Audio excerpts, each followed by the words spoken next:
You've probably heard about private equity partnerships like Mitt Romney's Bain Capital. But how exactly do these people make so much money? Let me explain the magic of private equity in 8 simple steps. Step 1. Partners in private equity firms don't risk their own money. They get other people to give them money to invest. Step 2.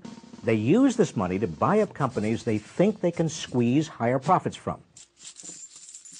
Step 3, they squeeze out higher profits by cutting the company's costs. And for most companies, the biggest cost is payrolls. So private equity managers typically reduce payrolls by firing workers or cutting other workers' wages and their health and pension benefits.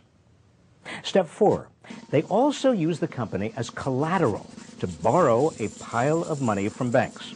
And since interest payments on this debt are deductible from company income, presto, the company shows even bigger profits. Step 5, they get the company to issue a special dividend to repay the original investors. So now everything else is gravy. Step 6, then they sell the company for much more than they bought it for because, hey, it's more profitable. Step 7, they pocket 20% of the gains from the sale. And finally, step 8, because the tax law treats these earnings as capital gains, they pay only a 15% tax on them.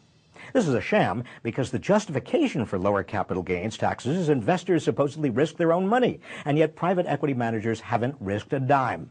Worse yet, you and I and other taxpayers subsidize all this. When they fire workers, who has to pay more for unemployment benefits? We do. When they pump up company profits by deducting interest payments on all that debt, who has to make up for the lost revenue? We do. When they treat their earnings as capital gains and pay only 15%, who has to pay more taxes to make up the difference? We do. And then later, when some of these companies go bust under the weight of all that debt and their pension obligations have to be taken over by the federal government, who pays? We do. You see, the magic of private equity is really a magic trick, and it's played on you and me.